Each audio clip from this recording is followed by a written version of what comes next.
Welcome back to Royal Sussex Squad, where the truth lives, the smear ends, and we always stand with Meghan and Harry, no matter how loud the noise gets. Today we're going to talk about something that isn't just about commentary, it's about obsession, it's about fear, it's about the lengths bitter people will go just to keep Meghan Markle's name in their mouths, and her image on their screens, even while pretending they want her to go away.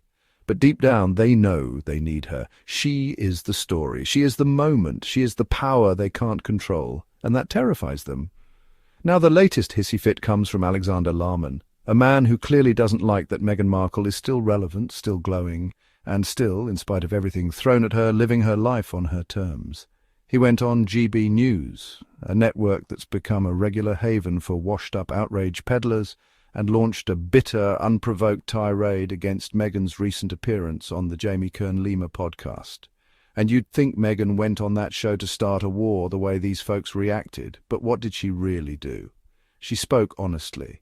She showed up with no makeup, no performance, no pretense. She shared her heart. She talked about motherhood. She talked about Harry. She talked about love, survival, healing, and for that they called her desperate, despicable, pathetic. Alexander Lamon actually said Meghan has no right to use her royal title. Imagine that. A man with zero authority, zero insight into Meghan's life, and zero connection to anything but a keyboard and a bitter agenda, trying to police what title a duchess can use. Let's be clear.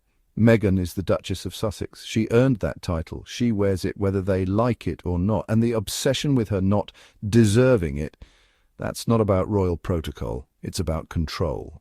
It's about punishing a woman who refused to shrink herself for the comfort of the British press and the royal establishment.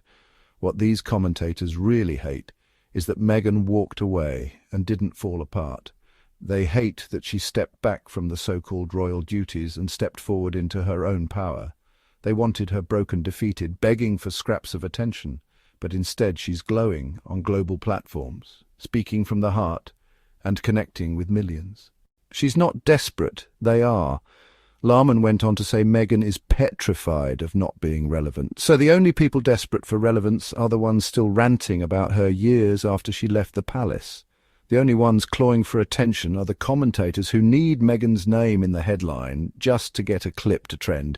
It's projection of the highest order. If Meghan wanted attention, she could be on every red carpet, every tabloid, every press junket. But instead, she carefully chooses her moments. One podcast interview, and they act like she's invading Buckingham Palace. That's not desperation. That's impact. That's star power. That's presence. He also mocked her for saying she and Harry went into the trenches early in their relationship. He asked if she even knows what that means. Yes, Alexander, she does. Because when you're dating a prince and the world decides to paint you as the enemy, when racist headlines appear the day your relationship goes public, when family members you've never even met start selling you out to the press, when palace aides brief against you and the media hounds you like prey, you are in the trenches. Meghan was not speaking as a soldier. She was speaking as a woman who was emotionally and mentally under siege, and anyone with compassion would understand exactly what she meant. But compassion has never been the specialty of royal commentators, has it? They prefer ridicule, dismissal, cruelty.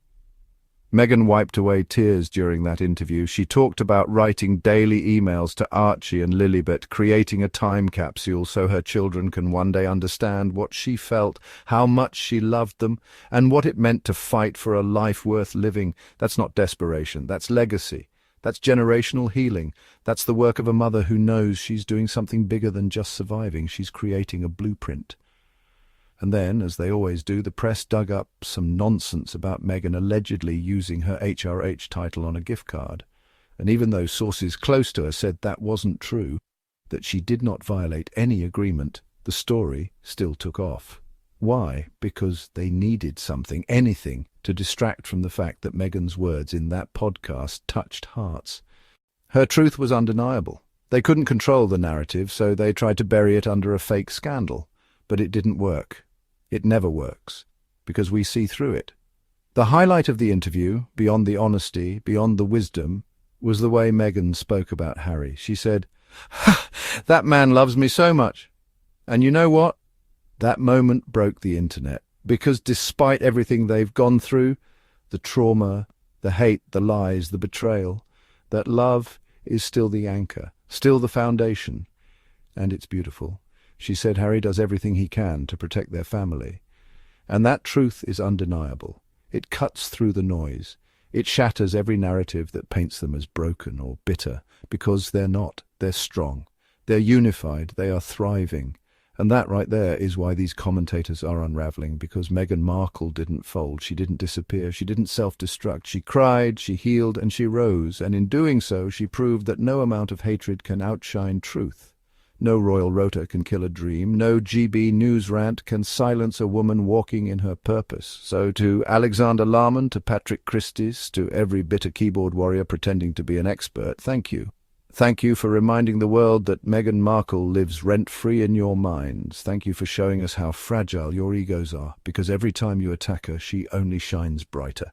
Meghan Markle told have some shame, as Duchess blasted over desperate move. Lamond took aim at the Duchess of Sussex royal commentator Alexander Lamond has launched a scathing attack on Meghan Markle, describing her recent actions as despicable and pathetic during an appearance on GB News. Lamond took aim at the Duchess of Sussex following her emotional interview on the Jamie Kern-Lima Show podcast. He questioned Meghan's continued use of her royal title, stating she has absolutely no right to use it. The commentator's remarks come after Meghan's first-ever podcast interview as a guest, where she appeared makeup-free and discussed her family life. Sources close to Meghan Markle have denied she violated an agreement with the royal family by using her HRH title on a gift card. Getty Lamond didn't hold back in his criticism, claiming Meghan is so desperate to keep hold of her reputation she will do anything in his GB News interview.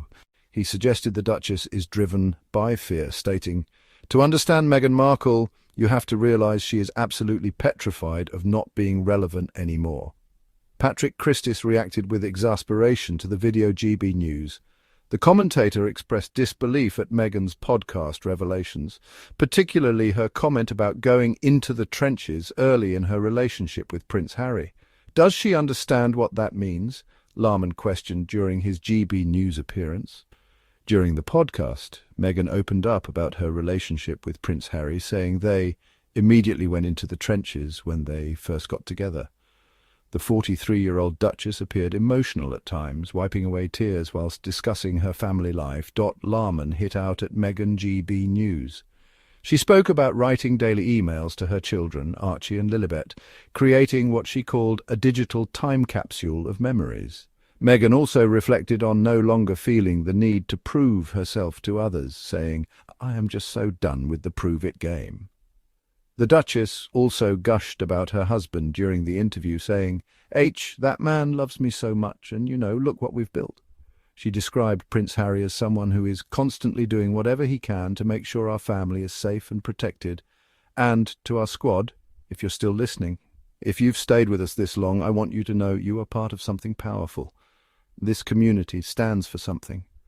We don't just defend Meghan and Harry, we defend truth, dignity, and the right to live freely without being hounded for daring to be different.